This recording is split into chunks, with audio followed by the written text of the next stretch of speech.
Today, I'm going to show you how to move your Teams channels section back to the sidebar in Microsoft Teams. If you've recently noticed your channels appearing in a different view and you'd like to restore them to the traditional sidebar layout, this quick adjustment will help you get everything organized the way you prefer. First, open your Microsoft Teams application and log in to your account. Make sure you're signed in properly so you can access all the necessary settings and features. Once you're logged in, you'll see the main Teams interface where all your chats and channels are displayed. Now, direct your attention to the top of the screen where you'll find the three dots icon. This icon represents additional options and settings for your Teams workspace.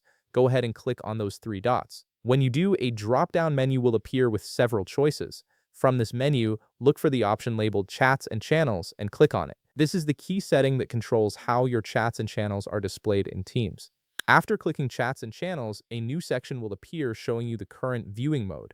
You'll see text that says Viewing Chats, Teams, and Channels. This indicates how your Teams interface is currently organized. Right underneath this text, you'll notice an option that says Separate. This is exactly what you need to restore your channels to the sidebar. Click on Separate to change the view. Here's the great part. As soon as you click Separate, Teams will automatically apply the changes without requiring you to save or refresh anything. The application instantly reorganizes your interface, and your Teams channels will move back to their own dedicated section in the sidebar. You don't need to restart the app or take any additional steps. The change happens immediately, and you'll see your channels appear in the sidebar just like they were before. And that's it. You've successfully moved your Teams channels section back to the sidebar. If you found this video helpful, please leave a like, subscribe, and see you in the next video.